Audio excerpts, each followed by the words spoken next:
Mayang hapon sa mga kauban nato diha, mga ante ug angkol.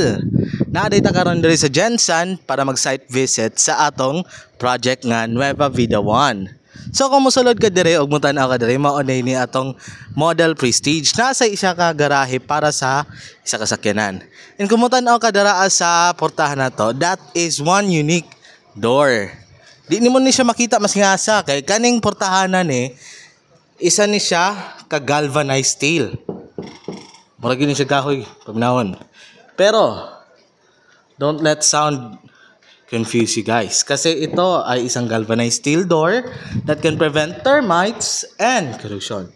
At ito naman ay solid cement or solid concrete. Yung katong ginagamit pang building. So as you can see guys, sa pagsulod pa lang nato, gwapo na kay tanan. Hanay kayo. So kanina area diri mao ni ang living room that is very spacious. Pwede nimo butang TV dira or mas kaya sa ba nimo ibutang nya, pwede pa nimo i-rearrange. O kani mao ni atong dining area.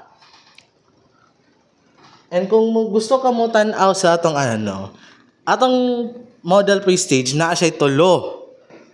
Naa siya tulo ka bedroom which is natay main, mao ni atong main bedroom. So you can see, gwapo kayo siya, spacious. So, mao ni atong main bedroom. And napo siya window sa gawas nga makita nimo ang garage.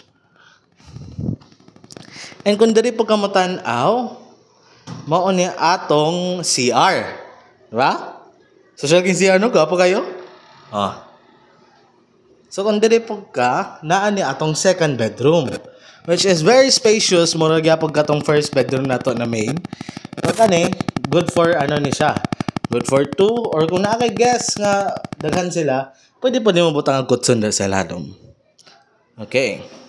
So kani mao ni atong last bedroom, that is our third bedroom. Mao ni siya ang good for 1 or 2 persons lang na bedroom. So kani siya, as you can see, dako po gyapon siya for 1 person or 2 person bedroom. Dako gid siya Tindakuan niya. So mao na atong third bedroom. Atong last na to dire is kani siya. Mao ni atong should I say kanang